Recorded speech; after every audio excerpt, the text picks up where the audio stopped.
Energinya warna merah Merah. untuk keberanian. Keberanian. Oh, berarti Keberanian lah. oke nanti saya bicara. Untuk keberanian merah nyala terang gitu kan, bukan busem atau Iya, merah redup jelas. gitu ya. Merah jelas Iya, gitu terus? kan. Untuk isinya sendiri, isinya itu filteran. Filteran gimana Mas Gege? Itu tadinya penghuni 5 sumur yang sangat suwung lah, sangat angker lah waktu zaman pembuatan ini. Akhirnya dari 5 itu yang tertua diambillah satu yang dinamakan Ki Kalawirya. Ki Kalawirya. Kalawiryo lah wong. Kalawiryo. Orang ini sih Purworejo. Oh, namanya dari Purworejo. Purworejo. Itu di situ ada sumur yang benar-benar sampai sekarang dikeramatkan itu 5. Ada 5 itu jajaran ya. 1 2 3 4 5. Orang Purworejo nih tanyain ada nggak sumur yang 5 itu? Ada, harusnya ada ya.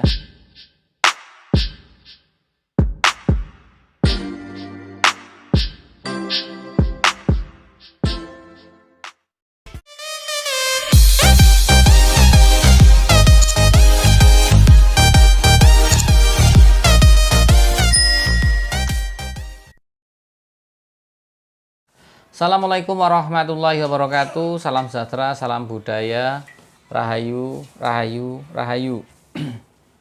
Berjumpa lagi dengan saya Mas Oo di channel Pusaka Jawa Official. Alhamdulillah wa syukurillah. Segala puji bagi Allah yang telah memberikan segala nikmatnya. Nikmat yang paling besar bagi kita adalah nikmat iman dan Islam, serta nikmat diberikan kesehatan. Di antara nikmat-nikmat yang lain yang tidak bisa kita sebutkan secara zahir maupun batin. Sallallahu alaihi wasallam semoga selalu tercurah kepada junjungan Nabi besar kita Nabi Muhammad sallallahu alaihi wasallam serta keluarganya, sahabatnya serta pengikutnya ila yaumil akhir. Allahumma ij'alna minhum, semoga kita semua digolongkan umat Rasulullah sallallahu alaihi wasallam dan mendapatkan syafaat dari beliau kelak di akhirat nanti. Semoga Allah Subhanahu wa taala selalu menjaga iman Islam kita, menjaga ketauhidan kita sampai nafas terakhir kita, sampai ajal menjemput kita. Diawali dengan bismillah, diakhiri dengan alhamdulillah. Sahabat Pusaka Jawa dimanapun Anda berada, semoga selalu dalam keadaan terbaik dalam lindungan Allah Subhanahu wa taala, dijauhkan dari segala macam mara bahaya baik zahir maupun batin, dijauhkan dari segala macam musibah baik musibah banjir, angin topan, longsor, gempa bumi, musibah penyakit, musibah ekonomi, musibah rumah tangga. Sahabat Pusaka Jawa yang sedang sakit, semoga Allah angkat penyakitnya, diberikan kesembuhan serta diberikan bonus berupa ganjaran karena telah sabar, ganjaran berupa pahala karena telah sabar menjalani cobaan berupa sakit. Sahabat Pusaka Jawa yang sedang terpuruk ekonominya, semoga Allah bukakan keran rezekinya lebar-lebar, mendapatkan rezeki yang berkah berlimpah sampai ke anak cucu. Sahabat Pusaka Jawa dimanapun Anda berada, saya masih bersama Mas Gege, spiritualis muda dari Slawi ya. Mudah-mudahan Mas Gege sehat ya, keluarganya ya. Istrinya lagi program ya, promil ya, lagi hamil ya, insya Allah ya. Mudah-mudahan mendapatkan anak yang soleh. Kalau laki-laki soleha, perempuan ya, mudah-mudahan samawa, sakinah mawadah warohmah ya Mas Gege. Nah, sahabat Pusaka Jawa dimanapun Anda berada, kali ini saya akan membabar satu bilah pusaka dapur keris Luk 5 yang sangat terkenal, dulu dimiliki oleh salah satu tokoh, kalau tidak salah itu Bupati Banyumas dulu kalau nggak salah. Banyumas. Itu dulu buat melawan Panembahan Senopati. Dan Panembahan Senopati sendiri itu merasakan pusaka itu sampai hampir mau mati, kalau tidak ngelawan dia mati. Artinya karena begitu ditusukkan ke badan dia itu seperti diseruduk 1000 kerbau. Rasanya seperti itu menurut konon ceritanya seperti itu. Nah, sahabat Pusaka Jawa, pusaka apakah itu? Oke, kita ambil bilah pusakanya. Sahabat Pusaka Jawa, kalau kita lihat dari warongkonya ini jelas namanya warongko nyungklalin kan. Sandang Walikat, sahabat Pusaka Jawa. Saya kadang ngeblank sahabat Pusaka Jawa karena banyak pikirannya, wajar lah ya. Ini namanya Sandang Walikat. Ya, kemudian kalau kita dilihat dari handle-nya ini seperti kayu werut, serut apa ya, werut ya? Kayak gitu lah ya. Terus kemudian kalau untuk pendoknya ini pendok blewah, sahabat Pusaka Jawa. Ini saya dapat dulu dari salah satu kolektor di Jakarta. Ya lumayan lah, dia dulu orang tuanya dekat dengan keluarga Cendana. Dan saya kalau nggak salah ada 5 yang saya mahari, termasuk salah satunya ini. Nah, sahabat Pusaka Jawa dimanapun Anda berada, kita ambil bilah pusakanya. Bismillahirrahmanirrahim. Sahabat Pusaka Jawa, ini adalah pusaka dapur Kebodengen. Kebodengen. Kebo artinya mahesa atau kerbau ya. Nah, sahabat Pusaka Jawa, saya akan jelaskan dulu tentang ciri-ciri dari dapur keris Kebodengen. Saya dekatkan ke kamera. Ciri-ciri dari dapur keris Kebodengen adalah memakai sekar kacang atau lambe kacang, memakai jalen, memakai lambe gajah, ada pejetan, kemudian memakai tip pandan, kemudian looknya 5, dan biasanya ini gigir sapi kalau kita raba agak kerasa ya. Nah, perbedaan Kebodengen dengan Pandawa Lare adalah di tikel alis, sahabat pusaka Jawa. Kalau Pandawa Lare ada tikel alis, Kebodengen tidak ada. Ini kita raba tidak ada. Nah, kalau kita lihat dari pamornya, ini tergolong pamor miring, artinya pamor yang dibikin secara vertikal. Kalau lumah biasanya adalah horizontal. Nah, sahabat pusaka Jawa, ini kalau kita lihat ini adalah pamor blarak wirid atau ngirit, atau ada yang bilang blarak ngeret, atau ada yang bilang blarak sineret. Seperti blarak kelapa ya, beserta daunnya seperti itu. Jadi seperti itu. Dan biasanya untuk pamor blarak sineret secara nilai ekonominya lebih tinggi daripada pamor yang lain, karena pembuatannya pun cukup susah. Rumit ya? Iya, pembuatannya cukup rumit. Ini adalah pamor blarak ngirit atau blarak sineret atau blarak wirid atau blarak ngeret. Ada 4 orang menamainya, makanya saya sebutkan satu persatu. Oke, tak lihat dulu.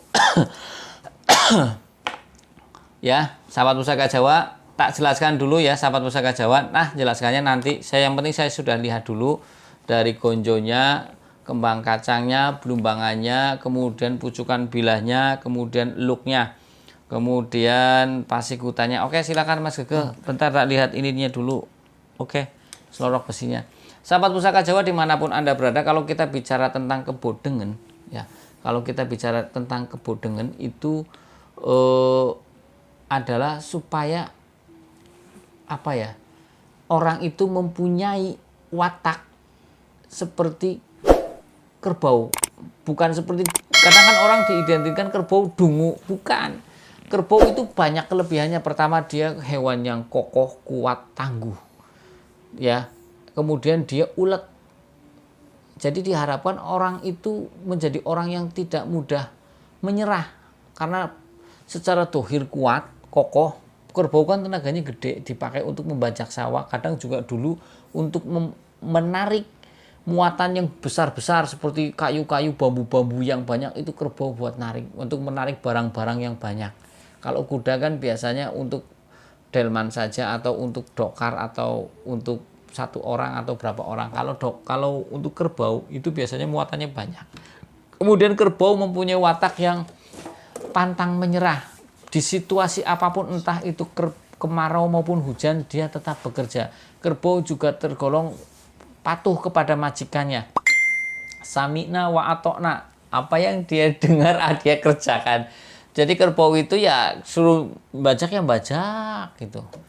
Tidak terlalu banyak protes, lebih banyak bekerja, tapi tidak terlalu banyak protes. Jadi makna filosofinya seperti itu, agar si pemilik itu kuat secara dohir maupun batin, tidak banyak ngeluh, tidak banyak bicara, lebih banyak take action atau banyak bekerjanya. Nah, sahabat pusaka Jawa dimanapun Anda berada, kalau kita lihat,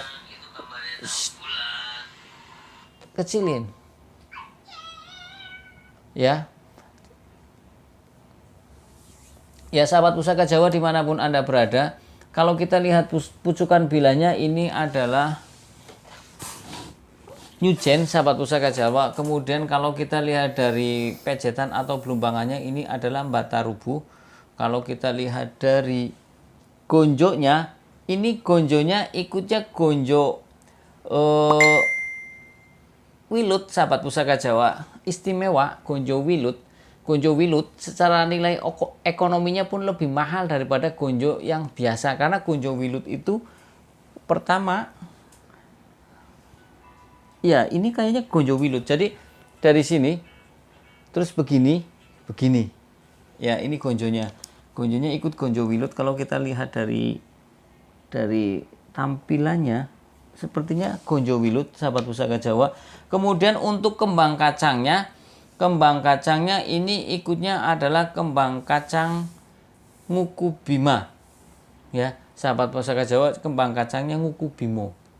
Nah, kembang kacang kita ketahui ada banyak, ada Nguku Bima, ada kembang kacang Ngecambah, Gelung Wayang, Bungkem, ya. kemudian ada Nguku Bima, seperti itu. Nah, sahabat Pusaka Jawa dimanapun Anda berada, kalau kita bicara tentang pamor blarak sineret atau blarak ngirit atau blarak wirit atau blarak ngeret, ini dari cara pembuatannya cukup susah, makanya nilai ekonominya pun cukup tinggi daripada pamor-pamor yang lain. Dan tuah atau angsar dari pamor blarak sineret atau blarak ngeret atau blarak wirid atau blarak ngirit itu adalah yang pertama, permohonan kepada Tuhan Yang Maha Esa agar si pemilik pamor blarak sineret itu mempunyai jiwa kepemimpinan. Kedua, mempunyai kewibawaan. Ini saling penting sahabat Pusaka Jawa. Kenapa dulu banyak orang yang mencari blarak sineret dan rata-rata dipegang oleh para pejabat? Karena kewibawaan itu sangat penting. Ketika bisa memimpin banyak orang itu dibutuhkan wibawa. Kemudian mempunyai jiwa pemimpin. Banyak orang yang posisinya di atas ternyata setelah memimpin nggo cemekan tok, nggo ledekan tok, bahkan kelakuannya tidak mempunyai mendasarkan leadership. Jadi doa dari sang empu adalah agar si pemilik pamor blarak sineret ini mempunyai jiwa kepemimpinan dan juga kewibawaan yang besar. Berarti makanya kadang pamor blarak sineret banyak dimiliki oleh orang-orang yang level up, yang level tinggi, seperti itu. Kalau kita lihat dari selorok besinya, ini sepertinya hitam kebiruan sahabat Pusaka Jawa. Kemudian kalau kita lihat dari looknya, ini ikutnya juga looknya tidak begitu rengkol, ya, artinya sedang ini looknya. Dari lihat pasikutannya yang wingit, ini pasikutannya wingit sahabat Pusaka Jawa, pasikutannya wingit, pamornya yang pandas, artinya menancap dalam kebilah. Kemudian dari bawah sampai ke atas semakin meruncing, ini estimasinya adalah Mojopahit sahabat Pusaka Jawa. Nah, tadi saya bilang pusaka Kebodengan tergolong pusaka yang dulu termasuk pusaka yang lumayan, bahkan sampai Panembahan Senopati ketika melawan, kalau tidak salah namanya siapa lupa, itu bupati dari waktu itu Panembahan Senopati, ketika dia memisahkan diri dari Pajang, pastinya kan dia mulai bahasanya mulai untuk merekrut kabupaten-kabupaten yang kecil agar menjadi koloninya. Ternyata di Banyumas masih mau membayar pajak ke daerah Pajang. Akhirnya terjadilah salah satu itunya yang membawa pajak di sana dipanggil, akhirnya adu argumentasi tidak menemui titik temu. Setelah tidak mempunyai titik temu, akhirnya ya pakainya adu kesaktian. Kata yang dari Banyumas, kalau saya bisa mengalahkan kamu, berarti saya tidak akan tunduk ke kamu, ke Panembahan Senopati. Panembahan Senopati, oke, sekarang begini, kamu boleh melawan saya tidak akan melawan, gitu. Nah, dia mempunyai pusaka andalan yaitu Kebodengan. Ketika ditusukkan satu kali masih bisa bertahan, dua kali, setelah ketiga kalinya dia Panembahan Senopati tidak kuat, karena yang dirasakan dia seperti diseruduk ribuan kerbau. Akhirnya dia pun melawan, tapi ujung-ujungnya yang menang adalah Panembahan Senopati, seperti itu. Dan akhirnya pun menjadi satu kroninya, seperti itu, dan menjadi sekutu untuk Panembahan Senopati yang sekarang yang akhirnya mendirikan Mataram Islam, seperti itu ya sahabat Pusaka Jawa. Nah, sahabat Pusaka Jawa dimanapun Anda berada, kalau kita bicara tentang dapur Luk 5 itu banyak orang bilang ngomong Pandawa, ya, artinya Luk 5 dihubungkan dengan Pandawa, seperti itu. Padahal ya Luk 5 sendiri juga mempunyai makna filosofi tersendiri, ya sahabat Pusaka Jawa. Nah, sahabat Pusaka Jawa dimanapun Anda berada, kalau kita bicara lagi tentang blarak sineret tergolong pamor yang diidam-idamkan banyak orang. Jarang orang mempunyainya. Ya, artinya ya sejelek-jeleknya blarak sineret tetap banyak yang mencari sahabat Pusaka Jawa. Beda dengan pamor-pamor yang lain. Kadang pamor kan kadang karena umur sudah ribuan tahun atau ratusan tahun, ya entah itu 300 400 tahun kan kadang mulai terkikis karena belarak Cineret sendiri secara pembuatannya kan kalau kita raba kerasa tuh nyekrak, nek wong ngomong nyekrak. Umpamanya dicuci terus, diselorak, buka selorok kan tentunya bisa ratusan bahkan ribuan kali dari umur ratusan tahun dari pindah ke tangan akhirnya kan korosi. Tetap saja belarak Cineret mempunyai nilai ekonomi yang tinggi seperti itu. Nah, sahabat Pusaka Jawa, sembari kita menanti Mas Gegeh untuk untuk selesai menayuh, ya dengarkan saya dulu sahabat Pusaka Jawa. Kadang begini sahabat Pusaka Jawa ya, menayuh itu tidak begitu gampang karena dibutuhkan keahlian khusus. Ketika menayuh dibutuhkan satu konsentrasi lebih masuk ke alam tetangga sebelah. Kadang setelah menayuh pun setelah balik lagi kan bahasanya kadang Mas Gegeh sering ngeblank, artinya sudah capek begitu ditanyakan lagi. Ketika kita sudah lagi capek-capeknya kembali ke alam kita ya terus ditanyain kan kadang nunggu jeda dulu. Tapi kalau kayak Mas Gegeh kita sudah sering seperti itu makanya ya gampang. Tapi kalau untuk yang tahap pemula ya pasti beda seperti itu. Ya sahabat Pusaka Jawa, sudah Mas Gegeh? Sudah. Silakan Mas Gegeh, dibabar Mas Gegeh biar jangan saya terus yang ngomong. Untuk energinya warna merah. Merah. Untuk keberanian. Keberanian. Oh berarti lah. Oke nanti saya bicara. Terus untuk keberanian merah nyala terang gitu kan, bukan busem atau merah redup, jelas. Gitu ya. Merah jelas gitu terus? kan. Untuk isinya sendiri, isinya itu filteran. Filteran Jadi, gimana Mas Gegeh? Itu tadinya penghuni 5 sumur. Yang sangat suwung lah, sangat angker lah waktu zaman pembuatan ini. Akhirnya dari 5 itu yang tertua diambillah satu yang dinamakan Ki Kalawirya. Ki Kalawirya. Kalawiryo lah. Kalawiryo. Orang ini sih Purworejo. Oh, namanya dari Purworejo. Itu di situ ada sumur yang benar-benar sampai sekarang dikeramatkan. Itu 5. Ada 5 itu jajaran ya. 1, 2, 3, 4, 5. Orang Purworejo nih tanyain ada nggak sumur yang 5 itu? Ada, harusnya ada ya. Terus gimana? Kalawiryo terus? Ini akhirnya disambat lah, masukkan ke sini dengan entah nggak tahu ya, dia ceritanya gitu, perjanjian sama ya si pembuat, perjanjian. Oke lah akhirnya dia menghuni di sini. Gitu. Terus tuahnya? Sebetulnya dari fungsi sih bebas.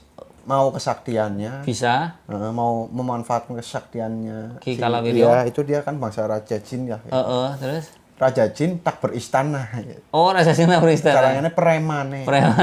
Terus gitu akhirnya ya nanti kalau emang cocok dengan si pemilik akan bertemu entah lewat mimpi, entah lewat pas setengah sadar, entah lewat apalah banyak. Intinya tinggal milih mau kesaktian saya atau kekayaan kayak gitu. Atau pengasihan juga bisa. Pasti bisa. Soalnya kekuatan sih kan kan banyak sih. Kuat berarti ini ya, energinya kuat ya. Energinya kuat. Bagus ya. Ini cara makainya gimana Mas Gegeh? Nah itu tadi ketemu itu nanti dikasih tahu. Perawatannya bagaimana? Perawatan biasa. Biasa saja. Biasa saja. Berarti harus ketemu dulu atau tidak ketemu tapi dengan merawat ini otomatis bisa ngikut sendiri. Berarti emang harus dikhususonin. Jadi contoh misalnya ini dibeli orang gitu. Orang itu menginginkan pengasihan gitu. Berarti berhubung orangnya tidak bisa melihat, otomatis saya dengan ini dong kontrak lah itu. Ini yang namanya ini lahirnya ini. Ingin memahari ini, membeli ini dengan catatan untuk pengasihan. Nah nanti di situ ada negosiasi lah kayak ya nanti kamu merawat saya kayak gini kayak gitu. Jadi syaratnya syaratnya berbeda-beda tergantung keinginan kayak gitu. Akhirnya ya seperti itu harusnya si pembeli namanya siapa, lahirnya apa, itu kalau yang bahasanya awam diselaraskan, sahabat Pusaka Jawa. Makanya kadang dikenalkan dengan si khodam. Jadi ketika kamu udah pindah tuan ya, ini tuan kamu yang baru namanya si Fulan bin Fulan, motonya ini dan keperluannya ini. Nanti kamu ngikut dia seperti itu. Jadi PR buat yang PR buat saya bisa untuk menjelaskannya seperti itu. Paling sulit-sulitnya juga puasa 1 hari. Ya sahabat Pusaka Jawa, jadi seperti itu. Ini adalah kalau kita rangkum ya tadi bener kan, untuk kewibawaan juga untuk punya jiwa kepemimpinan. Ternyata kalawirya juga kan tadi kekuatan ya. Iya, kemudian multi talent. Multi talent. Bisa dipakai apa saja tergantung Keinginan. dan kesiapan. Yang Yang penting buat satu kesaktian sih. pun bisa. Yakin.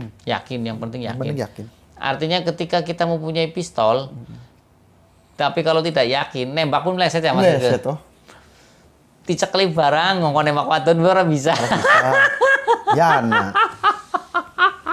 Umpamane ya wadone wis ngekode demen nembak ora wani si kepimen Mas Gege. Aduh, balik maning bae, tangan kosong maning bae. Wis dicekeli senjata. Wis dicekeli senjata, wadone wis ya ngekode ora nembak. Pengalamannya Mas Gege. Oke, sahabat Pusaka Jawa, sudah Mas Gege? Sudah. Oke, sahabat Pusaka Jawa dimanapun Anda berada, jika ada salah-salah kata saya minta maaf, kesalahan mutlak milik saya, kebenaran milik Allah Subhanahu wa taala. Sahabat Pusaka Jawa yang baru nonton channel YouTube saya, silakan pencet tombol subscribe, like, share, and comment, kemudian pencet tombol notifikasi lonceng agar mendapatkan video-video terupdate dari saya. Assalamualaikum warahmatullahi wabarakatuh. Salam sejahtera, salam budaya. Rahayu, rahayu, rahayu.